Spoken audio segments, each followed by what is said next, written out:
Sa paraang ito ay binigyan din tayo ng madakila at napakamahalagang pangako upang makaiwas tayo sa nakakasirang pagnanasa sa libutan ito at upang makabahagi tayo sa kanyang likas bilang Diyos.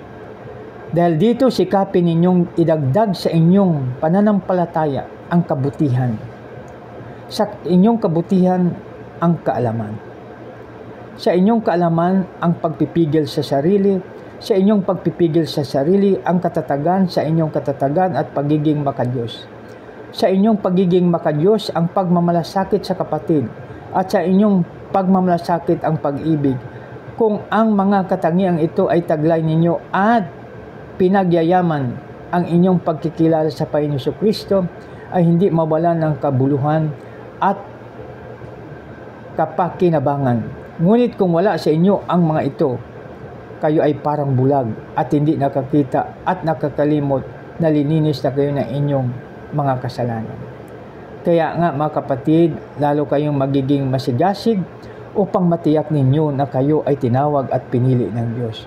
Kung gagawin ninyo ito, hindi kayo matitisod.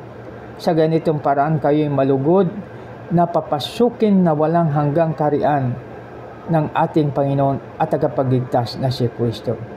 Kaya kahit na alam na ninyo ang katotohanan, inyong tinanggap at matatag na kayo rito.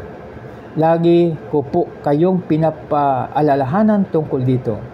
Mabuti kung sariwain ito sa inyong isipan habang ako'y nabubuhay pa. Alam kong malapit ko nang iwan ang katawang ito ayon sa ipinahayag sa akin ng ating Panginoon Kristo. Kaya't gagawin ko ang lahat upang maalaala pa rin ninyo lagi ang mabagay na ito kahit ako'y pumanaw na. No? So ito yung mga ni Peter, no? Sa kanyang gusto niya. No? So kaya in like manner naman sa atin, dapat tayo ay ganun din. No? So ating tinatawag na siya, sikapin natin maging maayos. So ibasahin ko ulit ang 5, no? 5 to 8. Dahil dito sikapin ninyong idagdag sa inyong pananampalataya ang kabutihan. Sa inyong kabutihan ang kaalaman. Sa inyong kaalaman ang pagpipigil sa sarili. Sa inyong pagpapigil sa sarili ang katatagan. Sa inyong katatagan ay pagiging makadiyos. Sa inyong pagiging makadiyos ang pagmamalasakit sa kapatid, at sa inyong pagmamalasakit ang pag-ibig. Kung ang mga katangiang ito ay taglay ninyo at pinagyayaman ang inyong pagkilala sa Panginoon Jesucristo, ay hindi mawawalan at ng kabuluhan at kapakinabangan.